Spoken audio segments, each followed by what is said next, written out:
Hey guys, tonight we're staring up at the night sky together. Not from a city rooftop, but from somewhere quiet. Maybe a hill, maybe a desert plain. Above you, the stars shimmer like scattered glass. And there it is, that shape. You've seen it before. 3 stars in a line, with 2 stars above and 2 below. A kind of crooked hourglass, or a bow-legged giant. Maybe you don't know the name, but your bones do. So did your ancestors. This isn't just a bunch of stars. It's Orion. And the obsession with it? Let's just say, you probably won't survive this journey without questioning reality a little. So, before you get comfortable, take a moment to like the video and subscribe, but only if you genuinely enjoy what I do here, and drop a comment with where you're watching from and what time it is. We're a worldwide stargazing crew now. Now, dim the lights, maybe turn on a fan for that soft background hum, and let's ease into tonight's journey together. You lie back, neck crooked against the dry ground, and let your eyes adjust. The longer you stare, the clearer it becomes. There's a geometry to Orion that feels deliberate, not just pretty. You've got Betelgeuse glowing red on one shoulder, Rigel sparkling icy blue on the other. The belt cuts clean across, like it was drawn by a cosmic ruler. And below that a sword, if you squint, or maybe a dagger, slightly askew. It's odd how this one group of stars seems to keep finding you. On postcards, in old myths, on the ceilings of ancient tombs, and inked onto the arms of modern dreamers. Orion has been with us since forever. But why? Why this shape? And not the dozens of other patterns that fill the sky? You aren't the first to wonder. Somewhere around 33,000 years ago.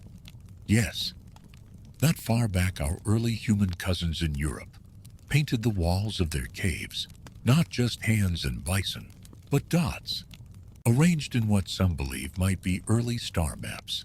And wouldn't you know it, some scholars think the famous Lascaux cave art includes an abstract rendering of Orion, just dots, clustered like a cryptic message. Historians still argue whether these are constellations or coincidence. But admit it, it's kind of romantic to imagine someone in a fur cloak sketching Orion's belt while chewing on roasted mammoth. And then there's the Neolithic era, when humans start stacking stones into circles and aligning passageways with uncanny precision. Stonehenge is a famous example, but it's not alone. Scattered across the globe, Nabta Playa in the Nubian desert, the megaliths of Karnak in France, structures seem to line up with solstices and with bright stars, often suspiciously close to Orion. You touch the cool stone beside you. Run your fingers along its edge.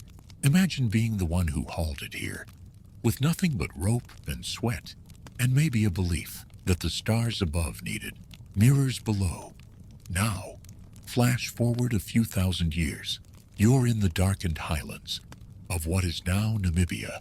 The Sand People, ancient hunter-gatherers, pass stories down through the rhythm of song, and in their sky stories, the 3 stars of Orion's belt become 3 zebras, walking across the heavens, the red glow of Betelgeuse.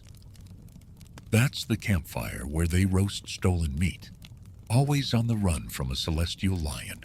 See, even here far from caves or pyramids, Orion appears, not as a god, not even as a man, but as something familiar. 3 stars in a line. You could be blind drunk and still recognize them. That's the secret, isn't it? Orion isn't just visible, it's bold, bright, balanced. You can't not see it. And if you're wondering why, here's your mainstream astronomy fact of the night.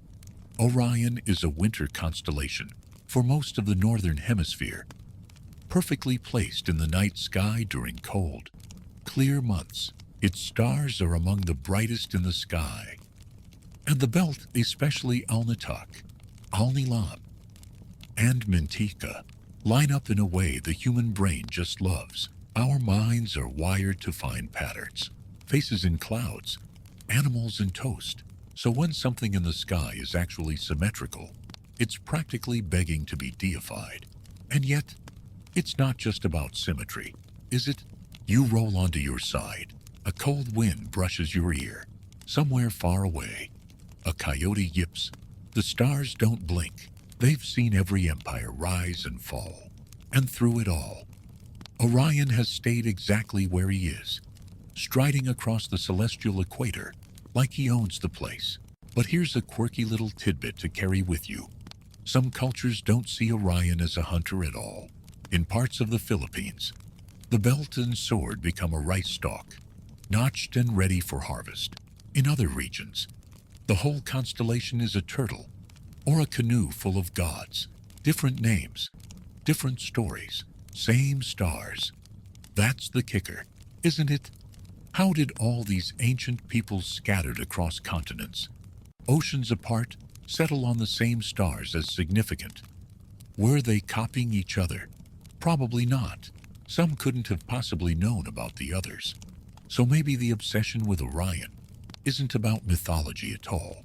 Maybe it's something deeper, like how your heartbeat slows when you look up, or how your breath catches at the sheer size of it all. And here's where it gets a little uncomfortable, because if humans everywhere have fixated on the same stars, is it because we're all wired that way? Or is there something out there, in those stars, calling to us? You shift your gaze to the horizon, where the sky is just starting to pale. The night is over, but the story isn't, not by a long shot.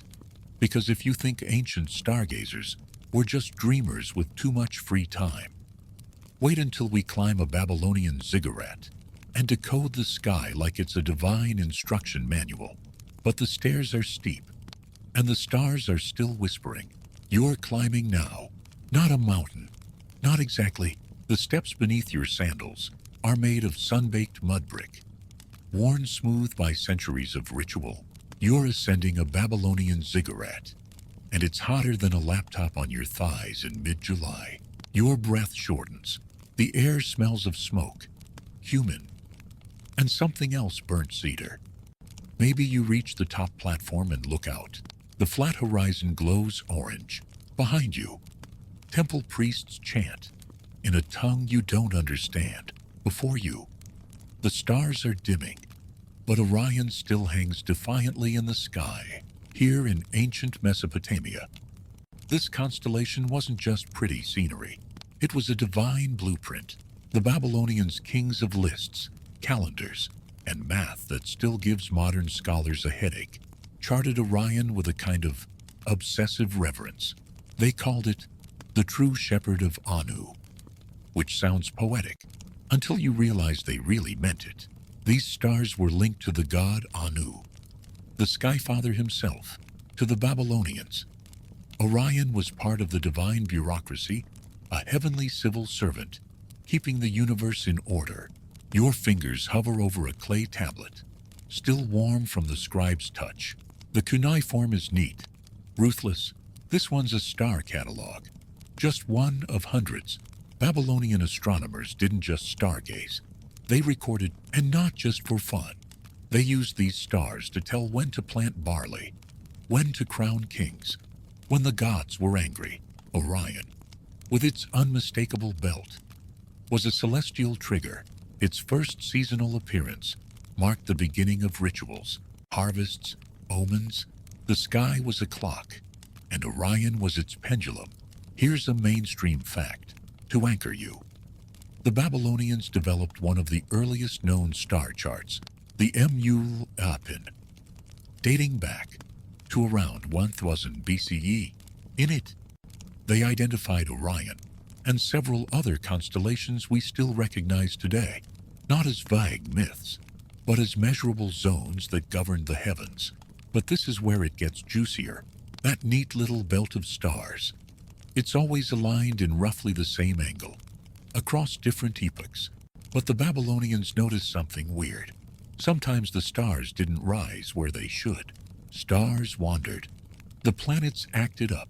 Eclipses happened off schedule.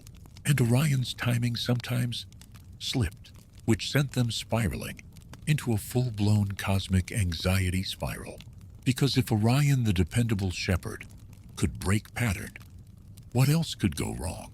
So, what did they do? They doubled down. They began embedding Orion in their temples, in their myths, in their ritual math. Some temples were aligned to its rising. And here's the kicker. Many Babylonian city-states believed their main temple tower, each ziggurat, was a direct reflection of a portion of the night sky, as above, so below, literal cosmic real estate. That brings us to an open scholarly debate. Was the entire city plan of Babylon mirrored after constellations, with Orion as its spine? Some archaeologists suggest alignments between city walls, sacred roads, and Orion's trajectory across the winter sky. Others say it's wishful pattern-making. But you glance out over the old city grid from your perch, and your brain starts tracing lines. It's hard not to see it. And then there's a strange tidbit. In the Enuma Elish, Babylon's creation myth, the gods slice a dragon-like entity named Tiamat in half to form the sky and earth. Guess where one half of her body ends up? You guessed it, near Orion's belt. Symbolic random. You feel the hairs on your neck lift as the priest begins to hum louder behind you.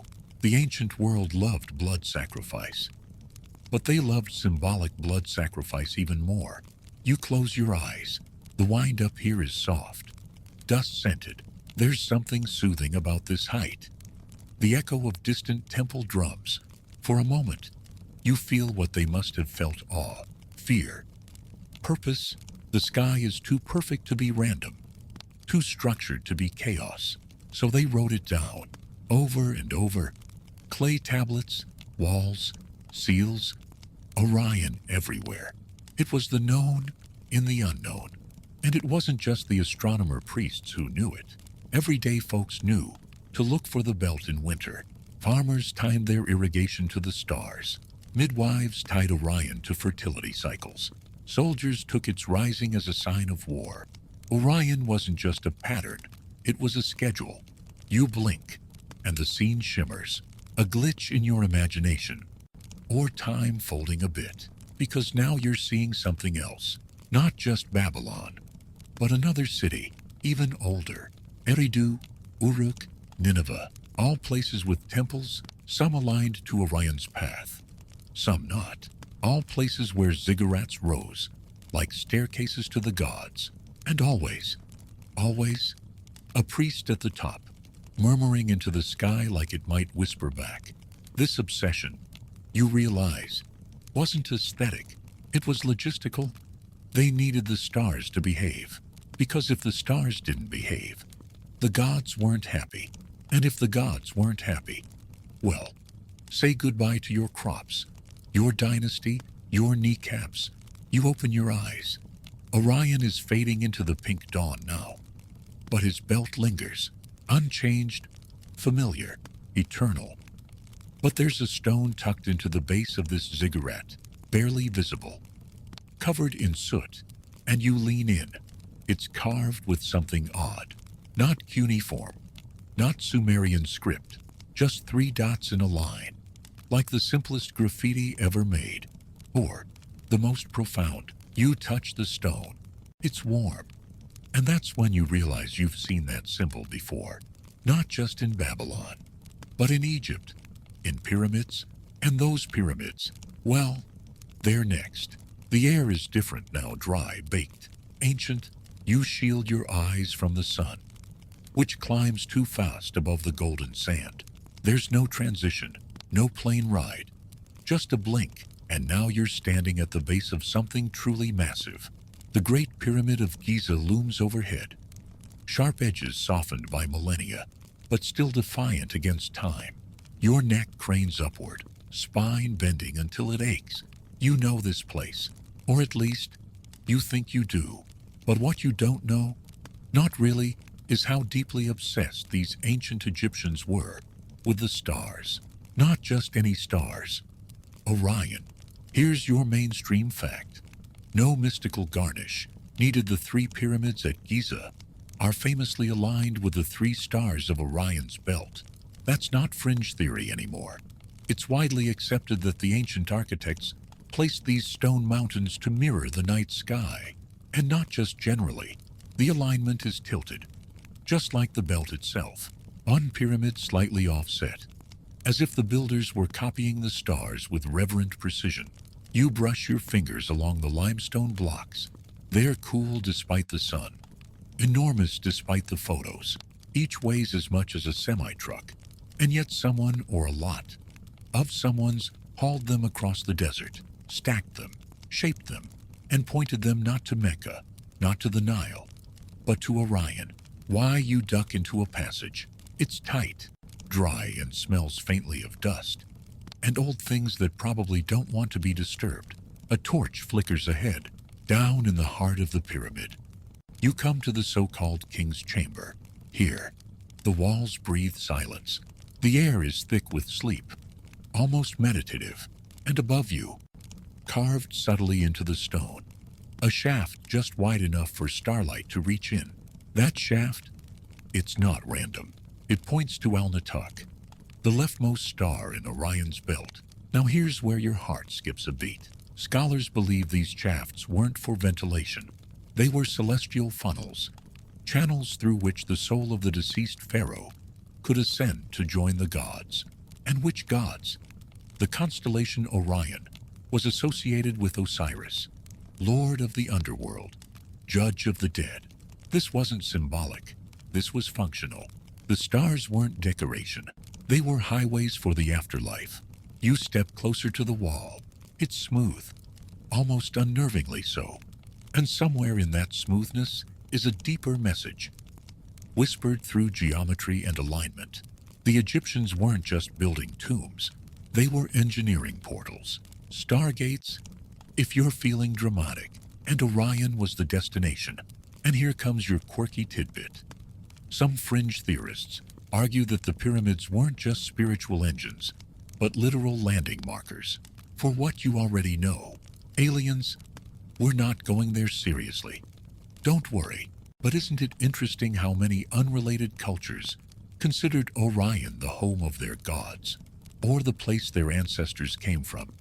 Coincidence maybe, or maybe we've got an ancient PR campaign running across millennia. But back to the pyramids. The pyramid texts carved into the walls of burial chambers don't whisper. They proclaim lines like the king is a star, which burns in the sky, and the king is Orion aren't vague poetry.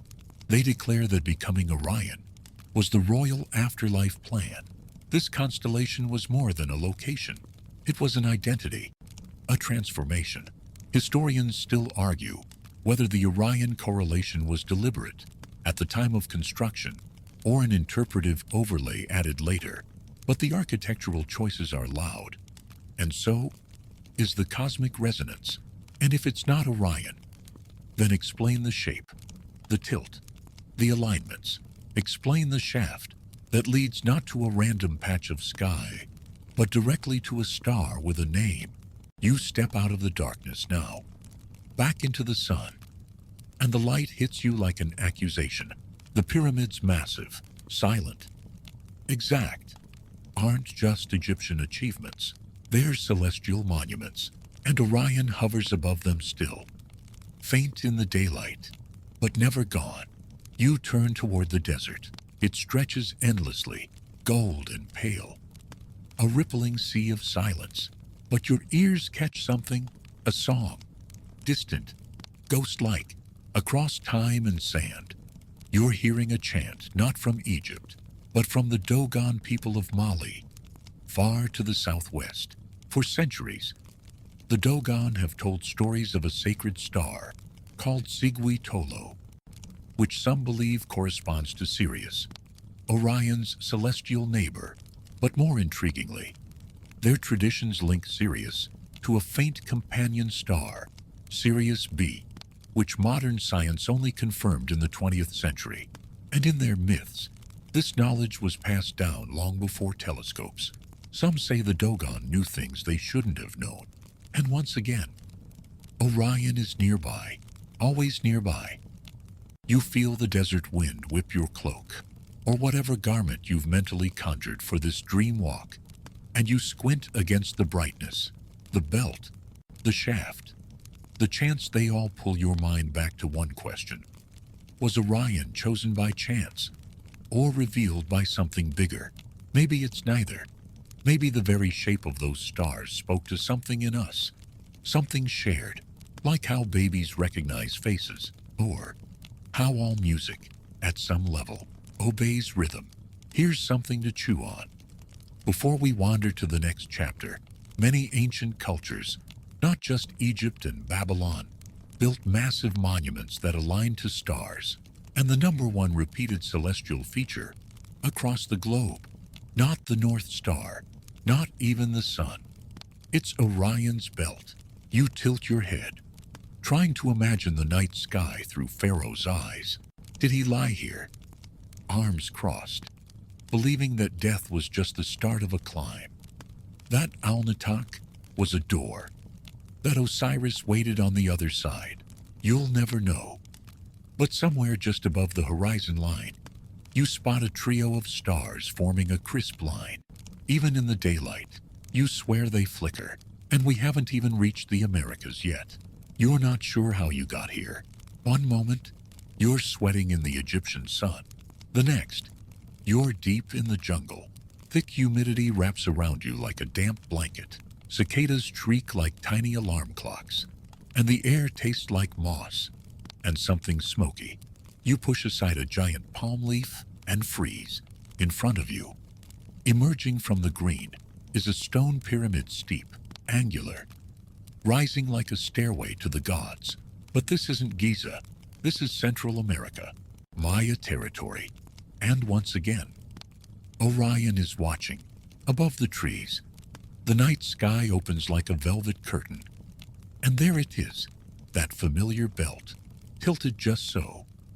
And you're starting to feel like it's not just you doing the watching anymore. The Maya didn't just build pyramids for show. Every structure had a cosmic function. Temples aligned with solstices, doorways framing planets, and stairs doubling as calendars. One mainstream fact that historians agree on: the Maya were precise astronomers. Their skywatching was meticulous enough to predict solar eclipses, lunar cycles, and planetary conjunctions with mathematical models that would make your high school geometry teacher weep. But here's the twist. While the Maya focused intensely on Venus, Jupiter, and the Milky Way, Orion quietly lingered in the background of their mythologies. Scholars debate this. Was Orion central to the Maya cosmology, or just a backdrop to their Venus-obsessed theology? The evidence is murky, but the clues are there, if you know where to look. In many of their codices and carvings, a celestial hearth or fireplace appears in the sky, often marked by 3 stars. Some researchers believe this celestial fireplace corresponds to Orion's belt. The hearth was sacred, a place of cosmic birth and rebirth. And where does birth happen? Traditionally near the fire, on the ground, beneath the stars. Now imagine you're a Maya priest. It's just before dawn, and the belt of Orion rises over the jungle. You're standing atop Temple Ui in Tikal, watching the sky like it's a living scroll. The belt emerges. Your people stir below, preparing for the day. And you know the story's gods were born. Where those stars sit, worlds ended and began again. Time to their rise. These stars weren't just fixed points. They were the hinges of creation. Let's bring in a fringe tidbit. Some interpretations of the Popol Vuh of the sacred Maya book of creation suggest that the hero twins, their mythic champions, ventured into the sky after death and became celestial objects. Guess which constellation? Some oral traditions say they resemble Orion, though not in every version, and not always explicitly. It's the kind of thing scholars squint at, argue over, and never quite resolve. Speaking of arguments, here's your open scholarly debate. Did the Maya intentionally orient their city grids toward Orion? Many major ceremonial centers, like Teotihuacan, though not strictly Maya show alignments suspiciously close to Orion's rising point. But did they do it because of Orion? Or was that just where other celestial markers happened to fall? No one agrees, but it keeps popping up, even in modern Maya culture. There's a lingering awareness of the three-star pattern. Some elders still refer to it in terms passed down for generations, like the turtle's back or the hearthstones. Those three stars weren't just pretty. They anchored meaning. You sit at the temple's edge, your legs dangling over the drop, and close your eyes. You hear the rustle of trees, the low growl of howler monkeys, and the crackle of an unseen fire far below. Someone's cooking, maybe, or maybe it's just your memory playing tricks again. But then you smell something smoke, sweetened with resin, copal, sacred incense, still used in Maya rituals today. You open your eyes, and for a moment, you're not alone. A group gathers at the base of the temple, dressed in woven tunics, their faces turned upward. A child points to the sky, giggles, and murmurs something you don't understand, but you catch the gesture, right to Orion. The stars haven't changed, thousands of years, and they still rise in the same pattern. But the stories, they shift, twist, reframe themselves. Some say Orion is a turtle, some a hunter, some a god, some a gate. You're starting to wonder if it's all the same story, just told in different dialects. And here's the kicker. You notice something else. The layout of Tikal, at least some portions, appears to echo a triangular shape. Three temples, spaced like dots in the sky, one slightly off-center, just like the smallest star in Orion's belt. Intentional coincidence? At this point, you're afraid to ask. You think back to Egypt, to Babylon, and now to the jungles of the Americas. The belt always returns. That tidy row of stars, so simple, so recognizable, these is like a cosmic fingerprint, pressed into every ancient culture's imagination. Maybe it's because it's easy to see. Maybe it's because humans just like threes. Or maybe we were taught to look for it. Your skin tingles as you stand. The jungle hums with nighttime life frogs, birds, whispering leaves. But higher than all of that is the silence of the sky. Holding steady, you stare at Orion again, now fully visible, and something occurs to you. Those stars aren't actually close to one another. Not at all. One's 800 light years away, another less than 300. They only look like a pattern from here, from Earth. From this angle, that thought gives you a peculiar chill. Because if Orion's belt is an illusion, then how is it that cultures across thousands of years and thousands of miles all built their greatest monuments, aligned their cities, and wrapped their religions around the same false pattern? Who gave us the angle? You're not sure, but you know the next place will hold more clues. You squint westward, across the ocean, toward the islands of Polynesia, where even the ocean couldn't stop the stars from leading the way. The night swells with salt and spray. You're at sea now, on a wooden outrigger canoe that feels both too delicate and impossibly sturdy. The water is black beneath you, and the sky above is spattered with stars, like someone flung glitter across velvet. There's no land in sight, only the rhythmic slap of waves and the soft creak of wood. But your guide, a Polynesian navigator with steady hands and eyes that never waver, is utterly calm. See that, he says, lifting a weathered finger. You follow it upward. And of course, there it is again, Orion's belt. You're getting used to it by now. But here, it feels different, less mystical, more practical. Because for these seafarers, Orion isn't a deity or symbol. It's a tool, the original GPS, a cosmic compass passed down through chance and muscle memory. Mainstream historians will tell you this Polynesian wayfinders used the stars to navigate thousands of miles of open ocean. From Hawaii to New Zealand to Easter Island. No maps, no sextants, Just the sky, the swells, and stories. And guess which constellation marked one of the key rising points on the horizon, anchoring seasonal paths and east-west bearings? Yep, Orion. To the Polynesians, Orion wasn't just a hunter. He was a line, a bridge. When those three stars rose vertically, they marked the beginning of certain ocean routes. When they dipped horizontally, it meant other paths were safe to travel. They called it Tahurua Nui o Maui. In some traditions, part of a much larger star compass that included hundreds of sky markers, but Orion's belt was a crucial spoke in the wheel. Now, here's a fringe tidbit that might make your paddle hand shake a little. Some oral traditions suggest that the great navigator Maui, yes, that Maui, of demigod fame, used the stars to fish up islands from the sea. The belt, his line, the hook, maybe one of Orion's arms, or perhaps a fainter star below.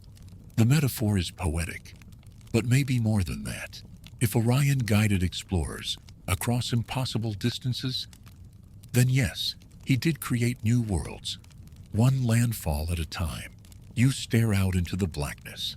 The sea is unnervingly vast, a bowl that holds you like a fragile egg. You'd be lost instantly without guidance, and suddenly, you understand the awe, the reverence, the total dependence these sailors had on the stars. There's no safety net out here. You either trust the heavens or you vanish. And yet, they made it.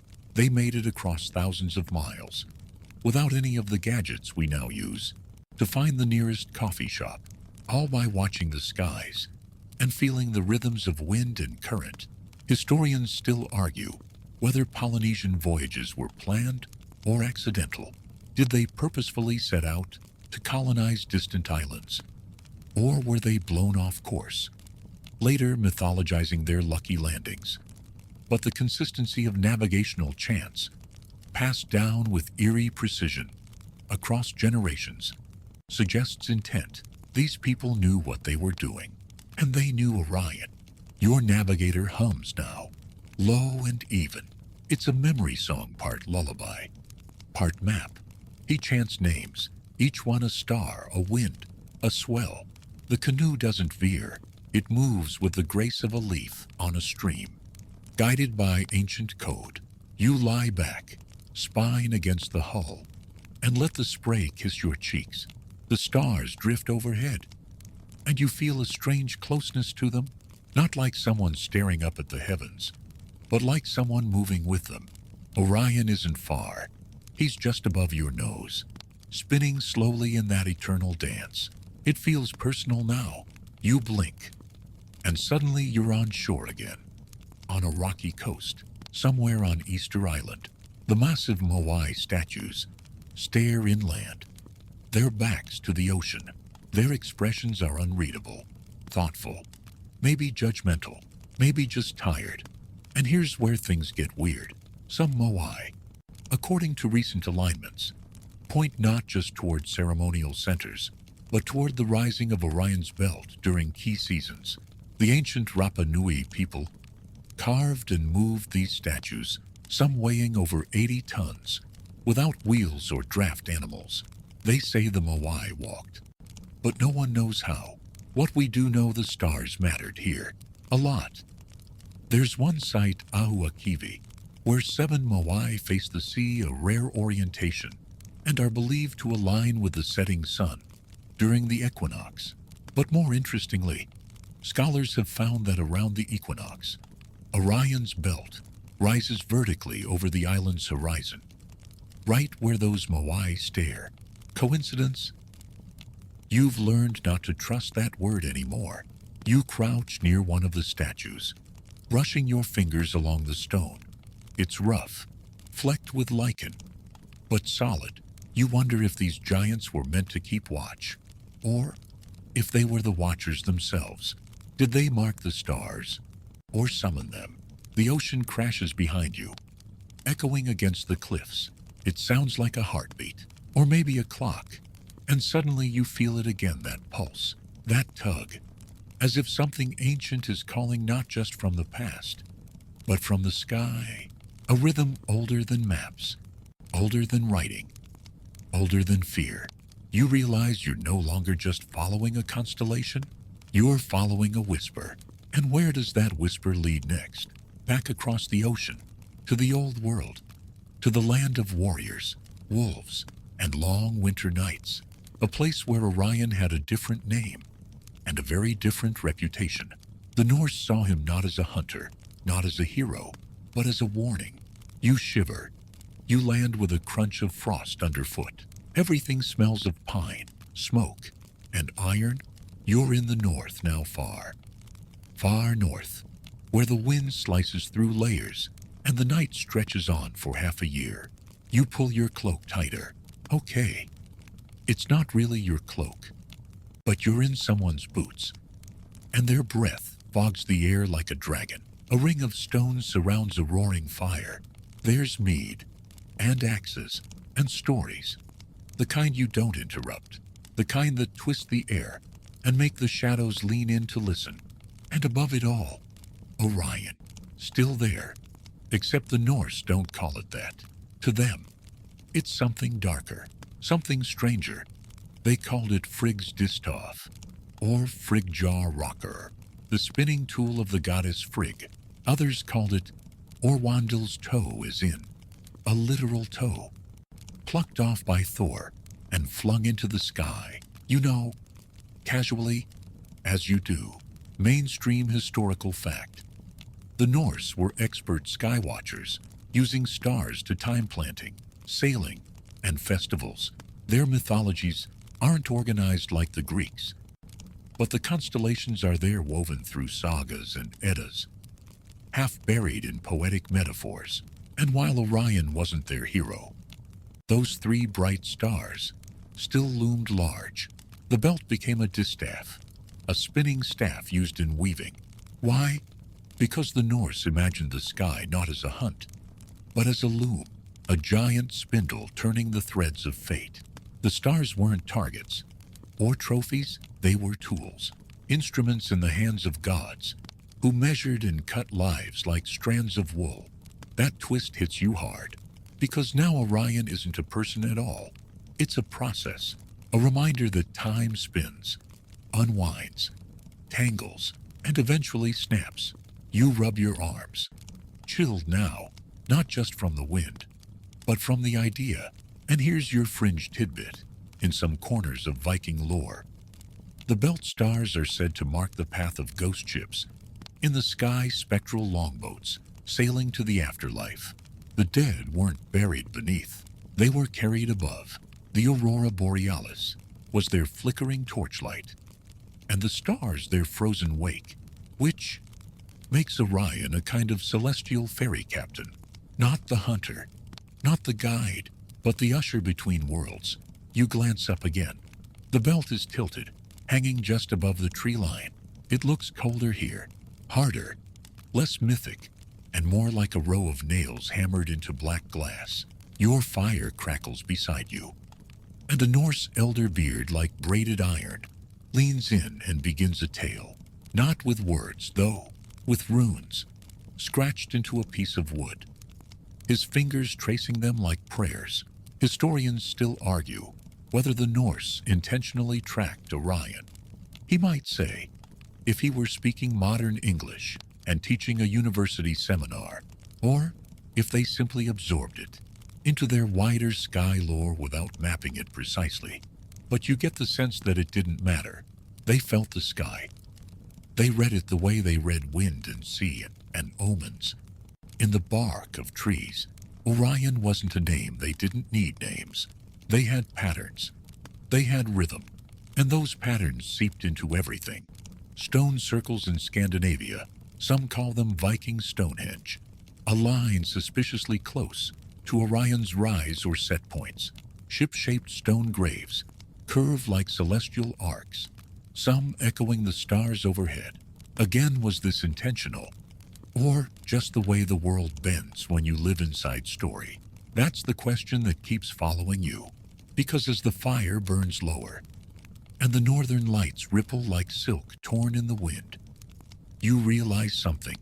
We keep trying to separate things: myth from map, magic from math, story from science. But ancient people didn't do that. To them, Orion could be a goddess's spindle, a god's toe, a skyboat, a calendar, and a clock all at once.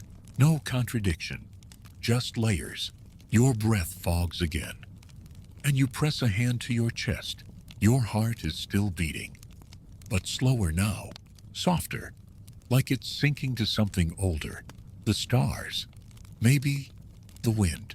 You reach down and pick up a chunk of ice. It stings your fingers, real, grounding. But as you look through it just for a moment, you see the stars bend. The belt warps, becomes something else, then flickers back. Your Norse companions don't notice, or maybe they always see it that way. You hear a howl in the distance. Not a dog, not quite a wolf, something in between. Time to move on. The cold slips into your bones like a memory. You turn your back on the fire, walk toward the horizon, and find it glowing. Not with light, but with flame. Your next stop is ancient China, where emperors watched the sky like a divine court record, and Orion held a seat of honor among celestial bureaucrats. But be careful. There, stars aren't just pretty, they're political. The cold lifts like a silk curtain. Suddenly, you're surrounded by red lacquer and low, golden light. Incense curls through the air in lazy spirals, mixing with the scent of old parchment and fresh rain on stone. You're standing in the Imperial Observatory of ancient China, on a raised platform overlooking the Forbidden City. But it's not forbidden yet. The walls are lower, the skies wider, and the stars still speaking. A scholar in flowing robes stands beside you, his beard long, his scroll longer. He dips a brush into ink, then glances skyward, carefully recording the heavens, as though they're the Emperor's diary. Because, well, they kind of are. Above you glimmers Orion once again, though here, no one calls it that. In China, the shape you know as Orion is split across several asterisms. Those three belt stars, they form a segment of Shun, the celestial hunter or warrior. But he's not alone. He stands within a greater region called the White Tiger of the West, a symbolic guardian of autumn and military might. To the east, there's the azure dragon. To the south, the vermilion bird. To the north, the black tortoise entwined with a serpent. Together, they divide the sky into quadrants, like a heavenly bureaucracy. Mainstream historians confirm this. Chinese astronomers cataloged the sky with astonishing precision thousands of years ago, long before Western records. Their star charts, especially from the Han Dynasty, divide the heavens into mansions or yikiayu, 28 lunar lodges used for everything from agriculture to astrology to war strategy. Orion's territory, Shen, is part of the White Tiger Quadrant, and Shen himself, he's not just a hunter, he's a general. He carries a bow, sometimes a sword, and commands celestial troops. His rising meant more than the season. It foretold the movements of real armies. And here's a quirky detail for you. Ancient Chinese astrologers believed that if Shen appeared too bright, or his stars twinkled erratically, it was an omen of unrest, wars, rebellions, natural disasters. The stars, in other words, were divine memos, cosmic policy updates, and Orion's segment, often the one marked urgent. You glance up, uneasy now. Those familiar belt stars still gleam steadily. But what if they didn't? What if you were the one tasked with telling the Emperor that his reign might end because a flicker above the horizon looked off? You feel the weight of that duty. The ink brush in your hand trembles. In this world, skywatching isn't idle stargazing. It's high-stakes administration. The scroll beside you grows. With each observation, one line for Shen. one for the stars around him, and yet another for Jing, the well constellation nearby, often associated with water, livelihood, and balance. Chinese sky lore is complex like that. Everything interconnects. Stars aren't isolated. Each sits within a social structure. They're ministers, soldiers, even peasants. And yet, the same pattern we call Orion still emerges, over and over. Shen's belt matches the hunter's belt. His raised arm reflects the club, even though the myths differ. The bones of the shape remain. Historians still argue whether this overlap is coincidence or evidence of cultural contact, perhaps through ancient trade routes. Long before the Silk Road was formalized, did stories travel with spices and silk? Or did every culture simply look up, squint at the same pattern, and see a fighter? Your scholar companion rolls the scroll tight. He bows to the stars, then to you. Balance is restored. He murmurs, but he doesn't look convinced. You wander down from the observatory, stepping into a courtyard lit by lanterns. Crickets sing. A servant carries a tray of jasmine tea. You accept it with both hands, like you've been taught. It's hot, fragrant, grounding, and then, somewhere nearby, a bell rings. Not a temple bell, not a dinner bell, an alarm. You race back up the steps. The sky is shifted. A mist rolls in, and in it something strange. Orion's stars are flickering. No, shaking, like a candle about to go out. The scholar beside you gasps. He drops his scroll. Rebellion, he whispers, or plague. You look at him, then at the stars, then back again. You want to tell him about the future, about satellites and spectrometers, and how star twinkle doesn't actually mean doom. But you don't, because in his world, the sky is the script, and when Orion trembles, thrones fall. You step away slowly, back into the mist. The scholar's still staring upward, brush forgotten. Another messenger sprints into the courtyard below. You don't wait to hear the news. Instead, you close your eyes, and when you open them, the sky has changed again. The stars are crisper now, sharper. The air is drier, the soil redder. You're in the desert, a dry, quiet place where stone speaks louder than kings. Ahead lies a ruined city, its walls broken, but its spirit intact. A place where star maps were carved in caves, and hunters watched the sky for survival. Not symbolism. You take a breath. The journey is almost over, but there's one more stop. You stand at the edge of a desert, where the heat ripples like waves on a shimmering lake. The air smells dusty, dry with a hint of crushed time and ancient stone. You shield your eyes against the blazing sun, but your thoughts drift upward to the night sky. Here, in the Middle East, Orion reigns supreme again, though no one calls him by the Greek name you know. Instead, this is the land where Orion is deeply woven into stories older than the Parthenon, older than Rome. To the Babylonians, Orion was the great shepherd, a giant whose stars guarded the boundary between the worlds of the living and the dead. Their clay tablets, etched with cuneiform over 4,000 years ago, recorded this constellation as Sipa Zi Anna, the true shepherd of Anu, the sky god. Mainstream fact: the Babylonians created some of the earliest star catalogs known to history, marking Orion as an essential figure in their celestial schema. Their observations were meticulous, and their myths spoke of the constellation as a divine protector guiding souls through the netherworld. In their system, the stars were both maps and myths, geography and theology. You imagine sitting in a small mud brick hut with a flickering oil lamp, the crackle of palm fronds in the wind, and the distant bleating of sheep combine into a comforting night soundtrack. A scribe hands you a tablet, cold and rough under your fingertips. You trace the grooves of cuneiform, picturing how these symbols might once have whispered secrets of the stars and the fates written there. Here's your quirky tidbit. Babylonian astronomers used Orion's position as a seasonal clock for agriculture and royal ceremonies. But some texts suggest they also believed Orion's stars could predict solar and lunar eclipses, an idea centuries ahead of its time.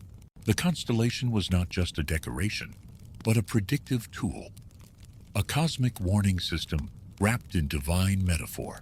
You lean back, feeling the weight of history and myth pressing on your shoulders. The idea that across continents and millennia, humans were glued to the same pattern in the sky, filling it with stories and power. It's humbling and a bit eerie. Historians still argue whether the Babylonian star lore influenced Greek mythology directly, or if the similarities arose independently. The cultural cross-pollination along ancient trade routes complicates everything, like threads in a tapestry pulled tight and tangled. You step out of the hut into the open desert night. The stars here seem impossibly bright diamonds strewn across black velvet. Orion's belt burns like a beacon. You feel small, insignificant, but also connected. A tiny flicker in a vast, intricate cosmic dance. The desert wind whispers through cracked stones and forgotten tombs, carrying stories of hunters, gods, and shepherds, of those who watched the stars to survive, and those who watched to understand the divine.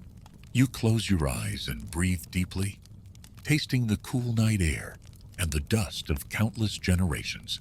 The stars above have witnessed empires rise and fall, lovers meet and part, children grow into their destinies. Orion waits, patient and eternal. And now, your journey through the ancient obsession with this constellation has almost reached its end. Before you drift off, remember this: the constellation was never just stars. It was a mirror reflecting human hopes, fears, and the endless search for meaning in the night. The stars slowly fade behind your closed eyelids, softening into a gentle glow. You feel the tension of your day unwind, replaced by a quiet calm that seeps into your bones like warm honey.